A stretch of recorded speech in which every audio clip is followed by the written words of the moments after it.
Let's go and welcome to episode number 2. Woo! Good morning, evening, shit, whatever time of day it is for you. So let's jump right into it. So first of all, thank you for clicking on a wonderful place where you can actually talk, listen to folks that actually might have some things in common with you. Let's have a conversation. Let's make things interesting. And if you are here from episode number 2, thank you. God bless. Let's dive into it. So today's episode, like I mentioned from episode 1, and those of you who have not watched it or seen it, I strongly recommend. It's brief, it's short and sweet, but straight to the point. Just kind of want to summarize it a little bit. We want to dive into some things that are going to be a little bit out of the norm. This channel, unlike a lot of people, actually, no, there is a lot of podcasts that probably say the same shit, right? So number one is I am going to be having this podcast based on my perspective, my own personal analysis of what I see, my observations of social media, the negative impacts, those good and bad. Some things that come from it that could be positive, some things that could be negative. As a father, I think that in the generation that I grew up in, and those would be like the mid to late 80s, 90s, early 2000s, that generation that saw the pager, saw the big ass brick phone, saw the first Motorola, saw the good old Nokias. By the way, do y'all remember the fucking Nokias, how good those were? I mean, shit, they were. And I don't know if any of you remember that. The best game ever on those stupid phones was the Snake. I swear, man. And if you wanted to text somebody on those stupid phones, woo, that was a challenge in itself. From the generation of dial-up from AOL, from Prodigy.com. Damn, that is a very dark pull. For those of you who do not know what Prodigy is, Google that. You want to talk about how back you want to go? Let's go that far back, right? When Windows 95, mind blown. Shit, what the fuck? There's a desktop. But anyway, I'm over here just fucking going off on my own little tangent, usual. So let me reel it back in. So, what is this episode going to be about? Okay, Oscar. So, what is it, boy? I mean, shit, I don't know. Let's talk about social media and how we feel about it, right? This channel will speak on stuff that we might not necessarily all agree with, but honestly, damn it, I am tired of keeping it inside. I try to tell my kids how I feel about it, and they think I'm just talking rambling and not making any damn sense. So, hey, I found a forum, and you're listening to it. So, hey, let's talk. Because I'm pretty fucking sure if you click play, we both feel the same shit. So, here we are. So, the negative effects, right? Social media. Let's talk some facts, right? Teens are spending way more time than they should. Maybe, I guess you would say on average, maybe about 3 hours in social media platforms like TikTok, Instagram, Snapchat, and what might seem like harmless scrolling by them going up and down on their phone is actually shaping them to some pretty bad habits. And even the way they see themselves. And the more I see it, the more upset I am about it, and the more I feel like I'm inclined to speak about it, okay? So for those of you who are teachers and parents themselves and you're coming across this particular podcast, hey, this is for you. Even for you, the one driving in the car, stuck in traffic, headed to work. Maybe you had an argument with your daughter or your son last night when you're losing your ish because they don't see it. They don't feel your perspective. You speak to other parents. Other parents are like, no, they're right. Let's talk about it. No. Choose to be okay. and letting a teenager dictate to me how I should feel and how I should parent. I feel that if anything, they're the ones that need to adjust themselves over to my parenting style. Now, again, I am not an abusive parent. I'm not going to walk around and do it old school like we used to with a belt and a buff or or just anything that your parents could find and shit that would fucking throw it at you. It could be a fucking baby toy. It could be this shit right here. It could be this little guy. You see this right here? I know many, but if we lived with our grandparents or lived with some of our folks, they would get so mad, they would lose their ish. They would find something, reach around, look for some. They would find this and they would launch it at the back of your head to prove a point. We're not doing that. So, with that said, again, I'm going on different tangents and I want to make sure that I stay on point because holy shit, you lose people these days. So, if you're a parent or a teacher, this is for you. Let's vent, right? Let me vent for you on your behalf. Let me be the one that people get mad at, send an angry ass email without jeopardizing your career, right? Because I'm going to say some shit that you might feel inside and you are too apprehensive to say out loud. So let me say it for you. Kids these days, damn. So, mental health and self-esteem. Let's talk about it. So, studies have shown that there is a very direct link between high social media use and anxiety and depression with our kids and a poor self-esteem and teenagers, those of you who have any. Do you want to know why? I'll give you a minute. And for those of you who don't, I'll explain. Well, our beautiful teenagers, they are constantly comparing themselves to filtered, curated versions of other people's lives. But in reality, it's not real. It feels real, but it's not. And a false reality can chip away at their confidence day by day. Well, Oscar, fuck, dude, how does that happen? Well, let me explain. So if I'm a social media influencer, right, and I'm sitting here and I portray this image of a highly successful teenager that is driving around in Mercedes Benzes, living the life, and you're watching my videos constantly, you're like, damn, I want that. I want that. I want that. I want that. Then you turn off that media platform, that phone, that video. You look around, you see where you're at. You're highly disappointed. You get depressed because you think like, shit, my life sucks. I know many of us felt that way. I know I did growing up when I would see the rappers like Tupac and Biggie with all them gold chains. I would see, you know, even bad influences like gang members and shit driving around in 64 Impalas with the pretty girl to their side. And I was like, shit, man. And I was a scrawny ass little kid getting good grades. And I would get clowned on because in those days, for getting good grades. Fuck, God forbid you have good grades and good credit. Who the fuck it? What the fuck? That actually matters. So,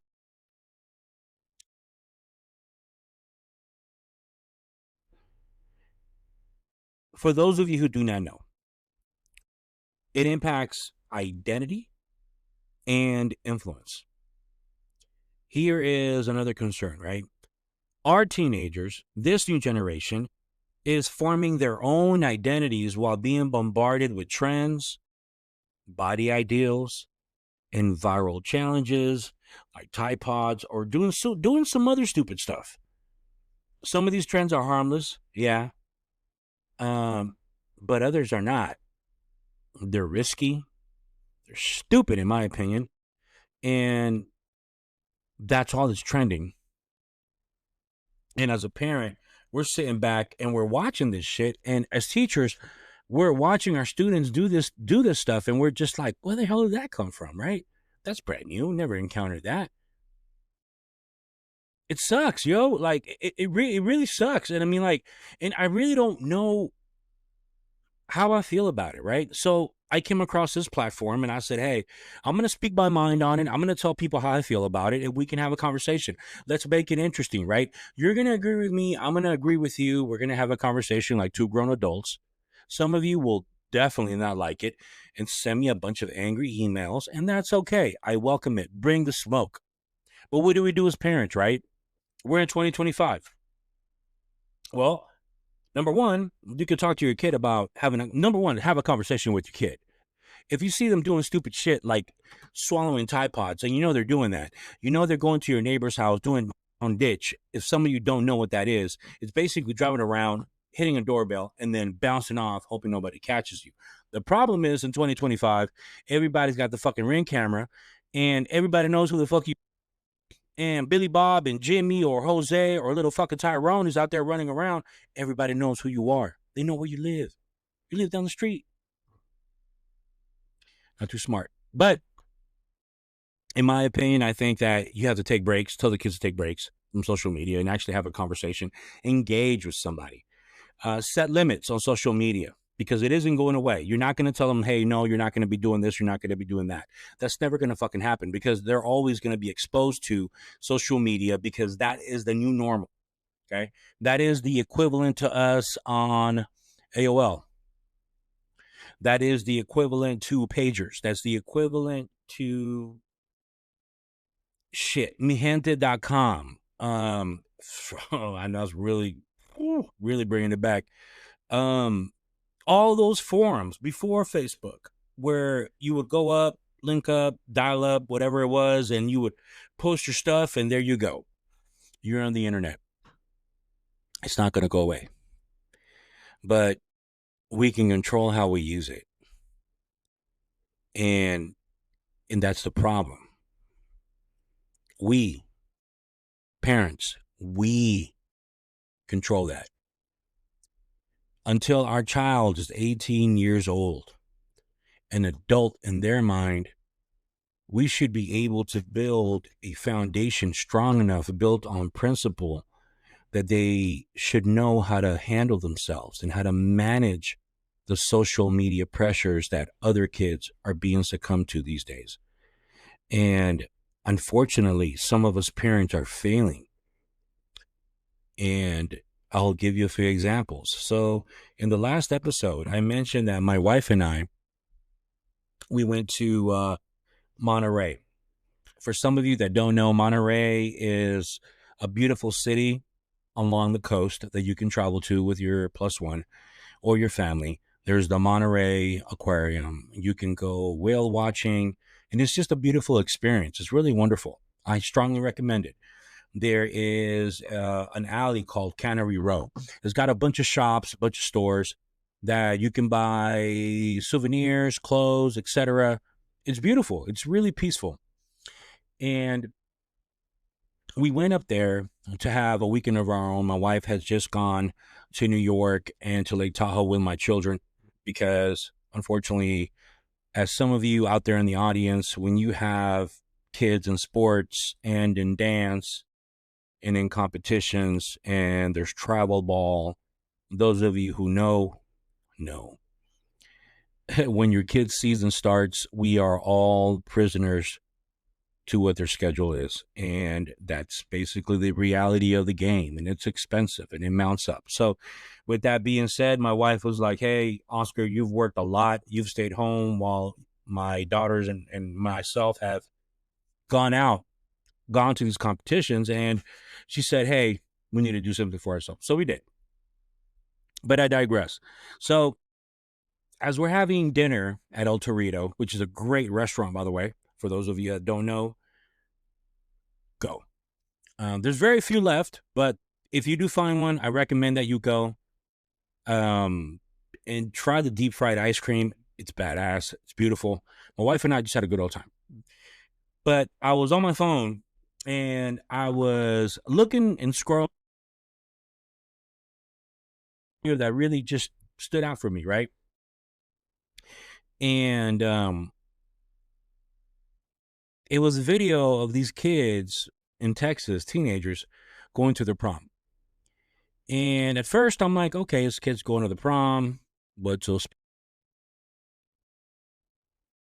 was this year's or this new generation and their expectations. And I started watching it. I fell into the trap that our kids do. I was looking at the reels, right? I was like, fuck, it's 30 seconds to see what the fuck's going on.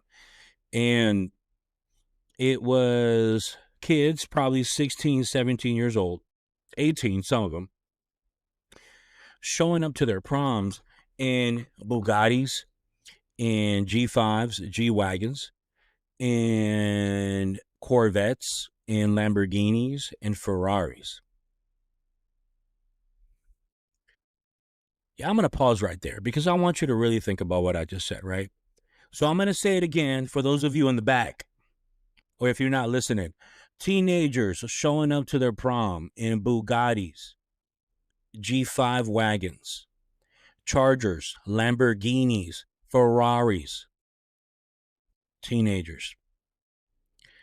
On those of you listening, please close your eyes and think back to when you were that age and what vehicle that you used to drive to school. If you weren't driving a bus, what were you taking? I'm not a savant. I'm not a fucking psychic, but I can strongly suspect that many of us did not have those means to go to the prom in those particular vehicles. I think even from my own region of the country where I grew up in, which was in Northern California, you had Ford Explorers, you had Tahoes, you had Suburbans, you had somebody's Oldsmobile, you had somebody's Chevy Nova. Holy shit, that was the fucking badass lowrider, fucking yeah, muscle car. You know what I mean? That's as fancy as we fucking got, yo. That was it. And if you weren't able to afford or have the means to have those vehicles, then basically everybody would pool their money together and you would call your friend on 3-way or 4-way, 5-way, 6-way, whatever it was before Zoom. And you would be like, hey, man, I got 150. I got 200 on it. I got 300 on it. And everybody would pool their money and rent a limo. And you would rent a limo and your parents obviously would help. All the parents would help, the ones who could afford it. Everybody would pool their money and help and shit, you'd be on your way. You would have a great time. But these kids in Texas decided to take this shit to a whole different level. And I read more into the article because I was really intrigued by it. And some of the parents were very successful and professional individuals that actually did have those vehicles in their garages. And kudos to them. Phenomenal. I got no hate for that. Hell, if you came from nothing and you're able to afford a vehicle like that, more power to you. You're winning at life. And that's great. Okay. But the problem that I have is for the kids and the individuals and the parents that felt obliged to try to keep up and go above their own means and rent some of these vehicles because some of them were actually rented. Do you guys know how much it costs to rent a Corvette or a Lamborghini for a few hours? Do you guys understand the concept of that? Just so you can show up with your date to the prom, they drop you off, then what? You're going to Uber back home? So when I saw that, it really infuriated me because I was thinking to myself, like, what are we trying to accomplish? What are we teaching our kids? What are we doing as parents? Are we that generation that is failing our kids and not teaching them other life skills? Are we teaching them that, hey, a Bugatti and a Ferrari, this is what success is. This is what success should be. Hey, if you were driving a Bugatti or a fucking Lamborghini, hey, you got it. You're winning. You know what we aren't teaching? Teachers out there and parents, pause and think about that. What are we not teaching our kids? You know what we're not teaching our kids that weren't taught to us? The meaning of having good fucking credit. The meaning of what it means to paying your bills on time, the meaning of managing the credit card balances on those credit cards who have a ridiculous high interest rate, the meaning of investing in stocks, Apple, Amazon to get started, the QQQ, which is basically the Nasdaq or the Dow Jones, all that shit, just so they know how money works, how real life fucking works. We don't do that. Who's failed at? We have. I could get mad at these kids in Texas and shit about showing up like that in those fucking vehicles, but at the end of the day, who's the one that put the credit card as a deposit? It was us. Who's the one that paid for those meals just so your kid could look great for that one day? Us. And then we wonder why these kids do all this stupid shit when they're depressed, when they're upset because they're underachieving. Well, fuck, you set the bar so fucking high. I mean, shit, my bar for myself was a Ford Explorer that my parents were paying for it. That was my shit. I was like, fuck, if I could afford a payment for a Ford Explorer, dude, I'm great. My first vehicle was a Mercury Tracer. 92 Mercury Tracer. I still remember that shit. I blew that motherfucking transmission twice because I didn't even know how to check my oil, dude. And as much as I love my father, he didn't teach me how to do that shit. He did not teach me how to check the fluids on my vehicle. That all that shit matters. Yes, it does, baby. It does. It fucking does. Because once the engine goes, there's another $1,300 you got to pay out. And after that, it was a Ford Focus when they first came out. Man, that fucking Ford Focus, woo boy, that fucking car was badass. It was navy blue, twilight blue. That was the color. And I tinted the windows. It was a badass fucking car. It was dope. Tons of memories on it. But what I would have wished is for somebody that would have taught me that, hey, I know you want a nice car, but there's another way for you to make money. I might have listened. Because right now, it's a struggle out there, y'all. Nobody teaches you that. Nobody teaches you how to manage your finances. Somebody else does. And by the time you learn, it's already too late. You're already in debt. And the message we are sending our kids, it's very infuriating and depressing because we're not doing it right. That's my opinion on it. And teachers that you're out there and you guys are listening to this podcast, we aren't doing a good job. How many kids in your classes, how many kids that you know what a Roth IRA is, what a 401k is, what a union is? What the fuck does a union do? A union fee, interest rates, how it all comes into play. Why does it matter when the interest rates go from fucking 5.6 to 4.1? What does that mean? How does it impact them? How does it impact their 401k?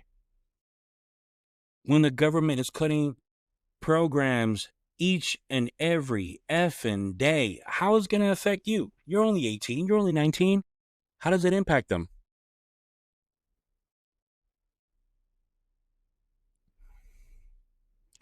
And by the time that we learn these things, sometimes, in my opinion, it's a little bit way too late. And then we try to overcorrect. And then we try to overanalyze and try to control what our children should and should not be doing. And they don't understand why we're so fucking protective. It's because we never took the time to pause and explain why it all matters and why it all adds up. And these kids in Texas that were having all these vehicles, I mean, shit, I honestly low-key feel bad for the ones that had to have a rental because when they go home, they'll turn in the key, and then the next day they're back to driving the bus. They're back to staying with their grandma. They're back to staying with their dad one weekend, staying with their mom the other, because they're co-parenting. And nobody's taken the time to teach them shit. And those kids are going to eventually grow up on their own, have their own families, and teach their kids the same thing that we are teaching them now, which is not a damn thing. And then we wonder why there's such a generational lapse and a drop off from where our parents were at to where we were at to where our kids are now. But you know who's got that figured out? I'll say it because this is the forum to say it, right? The 1 to 5%ers, they keep grinding because they've taken the time to teach those kids the value of money, the value of what percentages are. And they've set them up so well that it's normal to them. It clicks to them. They could be like, hey, Dad, I'm short on funds. Where can I get it? Oh, fuck, here we go. I have some stocks for you. You want to cash those in? The kids would be like, what are stocks? They explain it. They're like, oh, shit, I want to reinvest in this and that. You have 18-year-olds who are interested in cryptocurrency and fucking Bitcoin. Meanwhile, you have other kids more interested in the fucking Jordans, more interested in doing donuts with a broke ass fucking broken down Altima or a Maxima that who knows where the fuck they got their shit, and that's their concern. And you have another generation that is trying to build money, get their grades up so they can go to an Ivy League school so they can continue what their family has been doing for years. So whose fault is it? It's on us to teach them the right fucking way. So I'll put it this way, just because I know a lot of us, we're talking here, right? So let's talk about demographics, right? And I'm not going to dive too much into it because I really don't want to piss too many people off, right? It's my fucking first podcast. I don't want to come out guns blazing and have a bunch of people just sending me a bunch of shit saying that this guy should be canceled, just talking nonsense. So let's talk demographics, though. We'll keep it brief. What do minorities glorify?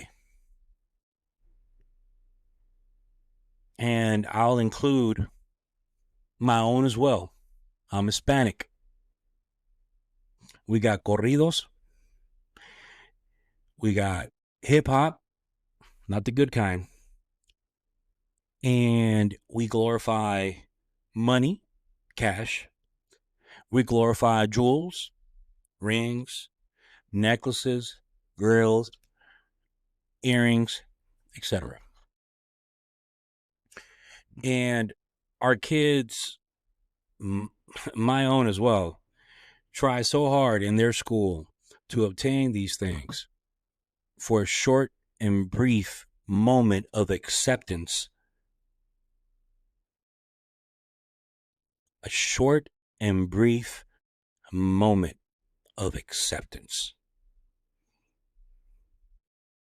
If we are doing our jobs, our children should never look elsewhere for glorification, acceptance, or anything that's positive that's going to make them glow up. If we are doing our jobs, our children shouldn't have to look nowhere for them to feel that they belong, because we should have done a good enough job for them to figure out that, hey, I'm good with what I got and I'll make this work and I'll make even more. But we don't get that. I see interviews with girls that are buzzed, drunk in LA, in Las Vegas, and there's a random dude walking up to them and saying, hey, what are you doing today? Tell me the freakiest thing somebody's done to you. And the diarrhea that comes out of their mouth makes me feel so fucking sad, because that's somebody's daughter. Who is she? Who is she really talking to?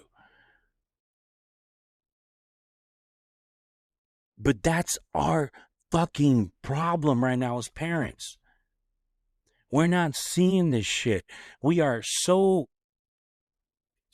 overly sensitive into making these kids accept and belong to what we think society wants them to be, when in reality we should be teaching them to be different, to build outside the fucking box, to not follow the norm.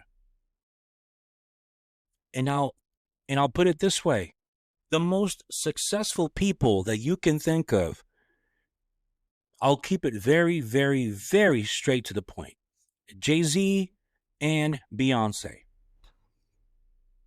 I don't like Beyonce and I don't like Jay-Z. I think they're both full of shit. I have my own opinions on it. Some of you might disagree, and that's okay. But what I do give them credit for is one thing. They've kept under the radar, no drama, low key, making moves, making money. And Jay-Z is worth billions, y'all. Billions. Look up the biography of Jay-Z. Just look at where he started from. Look up Beyonce's biography and look where she came from.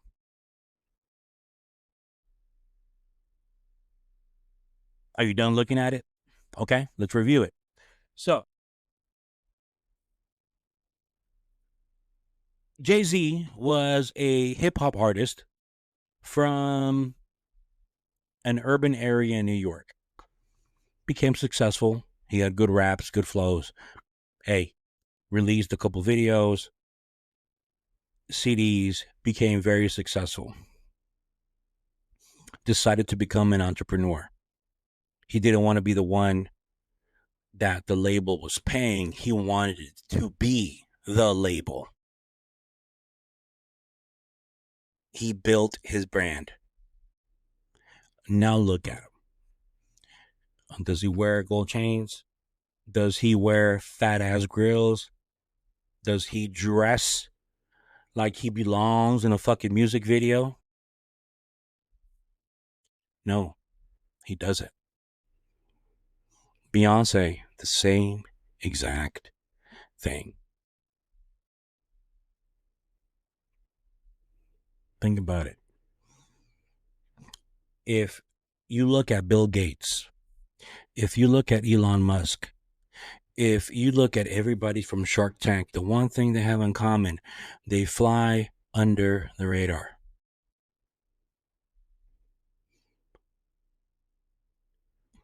Look at all the millionaires and billionaires that literally run this fucking planet. Mark Zuckerberg. How the fuck do they all dress? They dress normal. Loafers, skinny jeans, cardigan sweaters, pull-ups.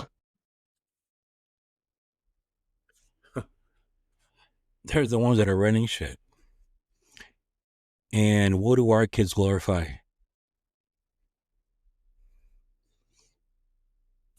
I don't have to explain it. I don't have to say it on this podcast. Y'all see it yourselves. But that's where we fail. Because we're supposed to teach those kids not to glorify or idolize the people with the chains and the grills. We have to teach them how to be the one that flies under the radar and is very successful.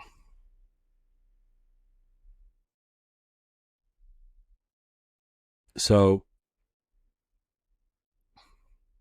it's disappointing when I see videos like I have about the over glorification of the hood rat. And then we see these kids doing stupid stuff, doing donuts, destroying their own cities. What are we trying to accomplish? The 1%ers, the 5%, the 5%ers are right here, right here. Everybody else is right here.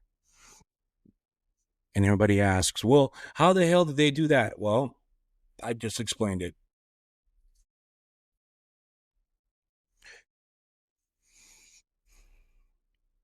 It's really frustrating.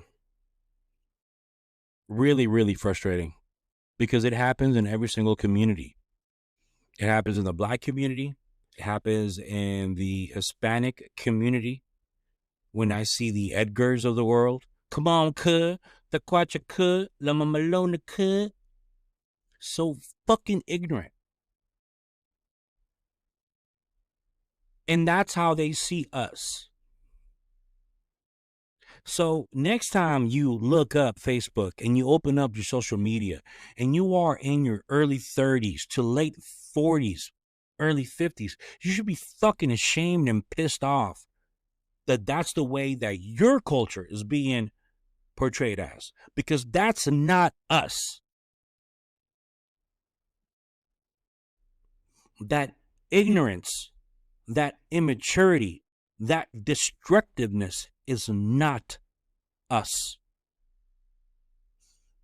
But the more we fucking click like and share, that fucking algorithm, it start building a fucking picture. And if you ask AI, hey, tell me what a Hispanic person looks like, it's gonna build you a fucking cholo, a gang member. If you tell it, hey, build me an African American male, it's gonna build you what is gonna build you. And the same thing for a woman, the same thing for a Latina. AI is building an interpretation of who the fuck we are, and we are okay with it. And as parents, our children who are right now at the ripe age of teenager, that's all they're gonna fucking see. And that algorithm is gonna build that image and send it straight to them. And they're gonna think that that's the way they should be. And it's gonna program them to think that way instead of thinking that maybe I could be more. And then when a child goes to Harvard or Princeton, it's going to be a one-off, but it won't be fucking celebrated. It will never be glorified. And to this day, still not. When was the last time any of you saw somebody get celebrated for going to Princeton as a minority? When? Think about it. When was the last time y'all saw on social media somebody celebrating, hey, my baby went to Berkeley, whoop-de-whoop? Not a fucking peep. Nothing. That is infuriating. When was the last time you saw a young Latina take a valedictorian role like at Harvard, Princeton, Howard University, Stanford? When was the last time y'all saw that shit on social media? You won't fucking see it. You won't even hear about it. Because that's not glorified. What is glorified? Some torta having a stupid ass interview when somebody goes and asks her, hey, what's the freakiest thing you've done? Whoop de whoop whoop whoop. And everybody's like, oh, she's a fucking dumbass. Everybody's fucking clicking on. That's what we're doing. And if you think I'm doing too much, if you guys think that, man, I'm fucking overreacting, I challenge you. I fucking challenge you to watch a movie called Idiocracy. I challenge you. And it's about a man who was highly intelligent in his time, and he accidentally fell into a cryogenic bath and was frozen for a lengthy amount of time. And by the time he was unfrozen, society is stupid and dumb. He wakes up with the logic that he had in his time, and everybody thinks he's a fucking weirdo. Because the way the society goes, they're all dumb. But that's where we are at right now. And if we are too stupid or dumb to notice that, then it's on us. Because we should be smart enough to know the game and teach our kids better. Manage your money. Manage your credit. Why in the fuck are you going to be renting a house for 10, 20 years if you have great credit and you can save up to buy a fucking house? It won't be a great house right off the bat because we always have to sacrifice on the first home. But it's your own home.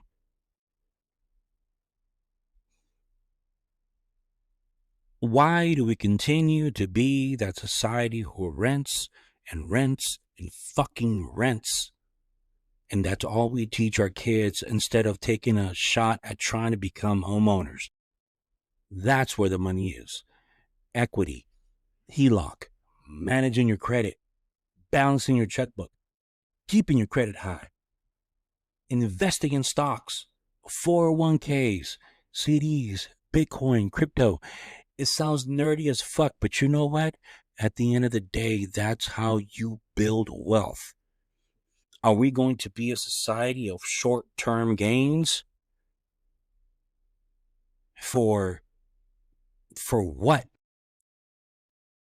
Or are we going to be a society who's going to show and build our children how to make wealth so we can upgrade generationally? And I'll go back and I'll close the podcast with this. You guys have heard of this saying, you teach a man to fish versus you buy a man some fish? Well, I'll explain it. The saying goes, if you buy a man a fish, you can feed him and his family for one day.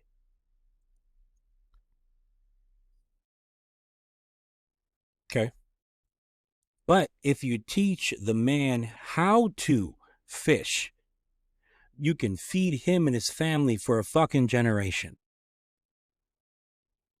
So, adults, teachers, people listening, which are you? Let's do better. Because right now, it's not looking good. But with that, I'll leave you in saying, God bless, have a good night, good evening, good day.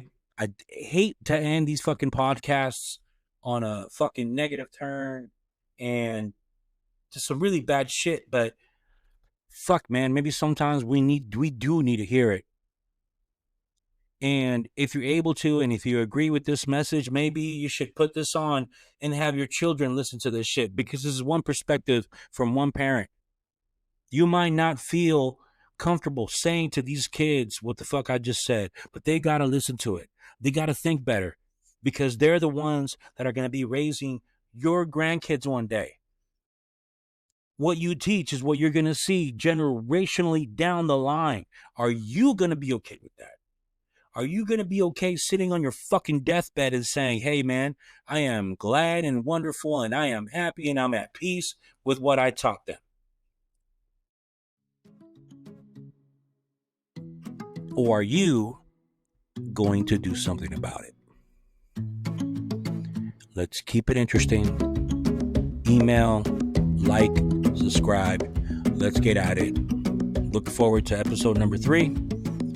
But for right now, just pause, unwind, and God bless.